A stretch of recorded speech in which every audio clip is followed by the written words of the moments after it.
സാധാരണ നമ്മുടെ വീട്ടിലൊരു അമിത മദ്യാസക്തനുണ്ടെങ്കിൽ തള്ള ജീവിച്ചിരിക്കുകയാണെങ്കിൽ പറയും, എൻ്റെ മക്കളെ നീ ഇങ്ങനെ കുടിച്ച് ചാവാതെടാ, എൻ്റെ കാലം എനിക്കൊരു വായ്ക്കരി ഇടേണ്ടവനാ നീ എന്ന് പറയുമായിരിക്കും. ഹിന്ദുമത ആചാരപ്രകാരം വായ്ക്കരി ഇടുന്നൊരു പ്രോസസ്സുണ്ട്. ആ തള്ള ചിലപ്പോൾ കരഞ്ഞുകൊണ്ട് പറയും, പക്ഷേ ഭാര്യ പോലും കളഞ്ഞിട്ട് പോവും. എനിക്കറിയാൻ പ്രിയമുള്ളവരെ, ഈ കഴിഞ്ഞ കുറച്ച് ദിവസങ്ങളായിട്ട് പലരും വിളിക്കുന്നത് ഭാര്യ കളഞ്ഞിട്ട് പോയ ഭർത്താക്കന്മാരെ, കുടിയന്മാരെ പലരും വിളിക്കുന്നത്. അതല്ലെങ്കിൽ ഭർത്താവ് കാരണം നിവൃത്തിയില്ല. നമുക്കറിയാം നമ്മുടെ ഇടയിൽ നടമാടുന്ന പ്രശ്നങ്ങൾ. അച്ഛൻ മകളെ പീഡിപ്പിച്ചു, സഹോദരൻ സഹോദരിയെ പീഡിപ്പിച്ചു, രോഗി ഡോക്ടറെ കുത്തിക്കൊന്നു. ഇതിൻ്റെയൊക്കെ പിന്നിലുള്ളത് എന്താണ്? മദ്യം തന്നെയാണ്. നമ്മൾ നോക്കിക്കഴിഞ്ഞാൽ അറിയാം, ഇതിൻ്റെയൊക്കെ പിന്നിൽ നമ്മുടെ വീടിൻ്റെ ചുറ്റിനും, എല്ലാവരും ഒന്നും ഞാൻ പറയുന്നില്ല, മദ്യപിക്കുന്ന 100 പേരിൽ 80% ആളുകളും പ്രശ്നക്കാരാണ്. അതിലൊരാളാണ് മുരളി, അതിലൊരാളാണ് ഞാൻ. അജിത്തിൻ്റെ കാര്യം ഞാൻ പറയുന്നില്ല. ഞങ്ങളൊക്കെ ഇന്നിപ്പോൾ ഇവിടെ ഇരിക്കാൻ എനിക്ക് യോഗ്യത കിട്ടിയത്, മാതൃഭൂമി ഒരു ഇൻ്റർനാഷണൽ ഫെസ്റ്റിവലിന്, ബുക്ക് ഫെസ്റ്റിവൽ നടത്തുന്നു. രാജശേഖരൻ പിള്ളയെ അവിടെ പിടിച്ചിരുത്തി ഈ സ്റ്റേജിൽ ഇരിക്കാൻ എനിക്കൊരവസരം കിട്ടിയത് ഞാനൊരു അമിത മദ്യാസക്തനായതുകൊണ്ടാണ്. അങ്ങനൊരു കാലം എനിക്കുണ്ടായിരുന്നു. ഇന്നതല്ല ഞാൻ ചെയ്യുന്നത്. ഇന്നൊരാൾ പറയുവാണ്, സാർ സഹായം വേണം. ഒരു സഹായം, ഞങ്ങൾ സാമ്പത്തിക സഹായം ഒന്നും ചെയ്യുന്നില്ല. പുഴുത്ത പട്ടിയെപ്പോലെ കിടന്ന സഹോദരനെയോ ഭർത്താവിനെയോ അല്ലെങ്കിൽ അച്ഛനെയോ മകനെയോ ഞങ്ങൾ പോയി ചിലപ്പോൾ കുളിപ്പിച്ച് നല്ല ഡ്രസ്സ് ഇട്ട് അവനെ വീട്ടിൽ കൊണ്ട് നല്ല ഏതെങ്കിലും കടയിൽ കൊണ്ടുപോയി നല്ല ഭക്ഷണം കൊടുത്ത് ചേർത്ത് പിടിക്കും. ആ ചേർത്ത് പിടുത്തത്തോടു കൂടി ഒരുവിധപ്പെട്ട മദ്യാസക്തൻ ഞങ്ങൾക്ക് മുമ്പിൽ കീഴടങ്ങും. കാരണം അവന് കിട്ടാതിരുന്ന സ്നേഹം ഞങ്ങൾ കൊടുക്കും, അവന് കിട്ടാതിരുന്ന കരുതൽ ഞങ്ങൾ കൊടുക്കുന്നു. അതോടുകൂടി ഒരുവിധപ്പെട്ട മദ്യാസക്തൻ, ശരിയാണോ മുരളി ഞാൻ പറഞ്ഞത്? ഒരുവിധപ്പെട്ട മദ്യാസക്തൻ ഇതൊക്കെ നഷ്ടപ്പെട്ടു പോയതാ. അവൻ അറിയാതെ പോലും ഒരു രസത്തിന് വേണ്ടി, നമ്മുടെ ഇന്നത്തെ വിഷയത്തിൽ പറയുന്ന പോലെ ആനന്ദത്തിന് വേണ്ടി 1-2 പെഗ് കഴിക്കാൻ തുടങ്ങിയവനാണ്.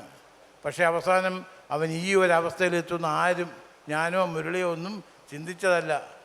ഞാനിന്ന് പറഞ്ഞ പോലെ ഈ കസേരയിൽ ഇരിക്കാൻ എനിക്ക് യോഗ്യത കിട്ടിയിട്ടുണ്ടെങ്കിൽ ഞാനൊരു കുടിയനായതുകൊണ്ട് തന്നെ കിട്ടിയത്. അല്ല രാജശേഖരൻ പിള്ളയാണെന്ന് പറഞ്ഞ് എന്നെ വിളിച്ച് ഇവിടെ കയറ്റത്തില്ല. കുടിയനായതുകൊണ്ട് മാത്രമല്ല, കഴിഞ്ഞ 17 വർഷവും 53 ദിവസവുമായിട്ട് ഞാൻ മദ്യത്തിനെതിരെ പ്രവർത്തിക്കുന്ന ആളല്ല. അമിത മദ്യാസക്തി കൊണ്ട് തകർന്നു പോയ ജീവിതം തിരിച്ചു പിടിക്കാൻ തന്നോടൊപ്പം നിന്ന്, എനിക്ക് 1 കോടി രൂപ കൊടുത്ത് സഹായിക്കാൻ എൻ്റെ മാർഗ്ഗമില്ല, അല്ലെങ്കിൽ 1 ലക്ഷം കൊടുത്ത് സഹായിക്കാൻ മാർഗ്ഗമില്ല. പക്ഷേ ഒരു ചെറുപ്പക്കാരൻ്റെ നഷ്ടപ്പെട്ടു പോയ ജീവിതം തിരിച്ചു പിടിക്കാൻ അവനോടൊപ്പം കൈകോർത്ത് പിടിച്ച് അവനെ സംരക്ഷിച്ച് സുബോധാവസ്ഥയിൽ എത്തിക്കുക എന്നൊരു പ്രോസസ്സ് എന്നെ കൊണ്ട് കഴിയും. 5 പൈസ ചിലവില്ല, 2 നല്ല വാക്ക് പറഞ്ഞാൽ മതി. എനിക്കറിയാൻ പ്രിയമുള്ളവരെ, ഇതുപോലെ വർഷങ്ങൾക്ക് മുമ്പ് ഒരു സ്ത്രീ എന്നെ വിളിച്ചു പറഞ്ഞു, അവരുടെ ഭർത്താവ് പ്രശ്നക്കാരനാണ് സാറേ, വലിയ ഉയർന്ന ഉദ്യോഗസ്ഥനാണ്, റിട്ടയർ ചെയ്യാൻ 2 വർഷമേ ഉള്ളൂ, ഒന്ന് സഹായിക്കാമോ എന്ന് ചോദിച്ചു. ഞാൻ അദ്ദേഹത്തിൻ്റെ കൺസെൻറ്റ് ചോദിച്ചില്ല. അദ്ദേഹത്തിൻ്റെ ഭാര്യ പറഞ്ഞു, അവർ ഈ പറയുന്ന പോലെ ഒരു വലിയ ഗസറ്റ് ഓഫീസറാണ്. അവരുടെ വാക്ക് കേട്ട് ഞാൻ പിറ്റേ ദിവസം രാവിലെ അവരുടെ വീട്ടിൽ ചെല്ലുന്നു. ഈ മനുഷ്യൻ വീടിൻ്റെ ഫ്രണ്ടിൽ നിൽപ്പുണ്ട്. എന്നേക്കാൾ വലിപ്പമുള്ള, ഇപ്പോൾ എനിക്ക് 93 കിലോ ഉണ്ട്, എന്നേക്കാൾ വലിപ്പമുള്ളൊരു പട്ടിയാണ് ഗേറ്റിൻ്റെ അവിടെ നിൽക്കുന്നത്. അല്ല, ഗേറ്റിൻ്റെ അവിടെ എന്നേക്കാൾ വലിപ്പമുള്ള ആ മനുഷ്യൻ ഗേറ്റിൻ്റെ അവിടെ നിൽക്കുകയാണ്. എന്നെ കണ്ടുകൊണ്ട് ഞാൻ പറഞ്ഞു, ഇന്നലെ സാറിൻ്റെ വൈഫ് വിളിച്ചിരുന്നു, കാണാൻ വന്നതാണ്. അദ്ദേഹം ആ ഓസ് അവിടെ ഇട്ടു, ചെടിക്ക് നനച്ചുകൊണ്ടിരുന്ന ഓസ് അവിടെ ഇട്ടു. സ്വാഭാവികമായിട്ടും നമ്മളെന്തോ വിചാരിക്കുന്നത്, പോയി ഉടുപ്പൊക്കെ ഇട്ട് കൈയും കാലും കഴുകിയിട്ട് വരാനായിരിക്കും എന്ന് വിചാരിച്ച്. എന്നേക്കാൾ വലിപ്പമുള്ളൊരു പട്ടിയെയാണ് മനുഷ്യൻ അഴിച്ചു വിട്ടത്. ഞാൻ ഗേറ്റ് തുറന്ന് അകത്ത് കയറി. എന്ത് ചെയ്യാനൊക്കും? ഗേറ്റ് പൂട്ടി എനിക്ക് പുറത്തോട്ടിറങ്ങാനൊക്കത്തില്ല. പിന്നെ ഓടി ഞാൻ അവരുടെ വീട്ടിൽ കയറി.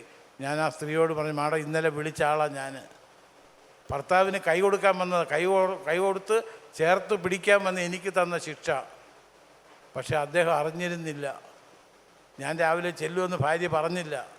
ചെന്നത് ഈ പറയുന്നവർ സഹായിക്കാനാണെന്നും അങ്ങനെ അറിയത്തില്ല. കാരണം അദ്ദേഹം രാവിലെ കഴിച്ചിട്ട് നിൽക്കുക. പക്ഷേ പ്രിയമുള്ളവരെ, ഞാൻ കാര്യങ്ങൾ പറഞ്ഞപ്പോൾ അദ്ദേഹം പറഞ്ഞു, സാറേ സോറി. പക്ഷേ അദ്ദേഹം ഞാൻ വിളിച്ചിടത്ത് എൻ്റെ കൂടെ വന്നില്ല.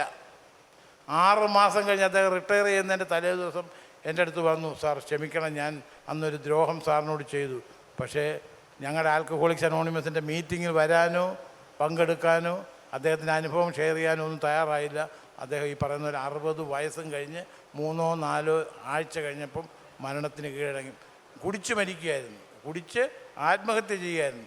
പ്രിയമുള്ളവർ, അതുകൂടെ പറയാം, അമിത മദ്യാസക്തി ഉള്ളതിൽ ബഹുഭൂരിപക്ഷം ആളുകളും അമിത മദ്യാസക്തി എന്ന് പറയുന്നത് കുടുംബരോഗമാണ്, രോഗമാണ്. അതുകൂടാതെ കുടുംബ രോഗമാണ്. നിങ്ങൾ ശ്രദ്ധിച്ചിട്ടുണ്ടാവും, ഏതെങ്കിലും വീട്ടിൽ ഒരു മദ്യാസക്തനുണ്ടെങ്കിൽ അദ്ദേഹത്തിൻ്റെ ഭാര്യയെ കണ്ട് നിങ്ങളൊന്ന് സംസാരിച്ച് നോക്കണം. ആ വീട്ടിൽ സന്തോഷമില്ല, ആ വീട്ടിലെ അവരും മാനസിക രോഗിയാണ്. അതുപോലെ തന്നെ ആ വീട്ടിൽ കുട്ടികളുണ്ടെങ്കിൽ അവരും ഒരു പരിധിവരെ മാനസിക രോഗികളാണ്.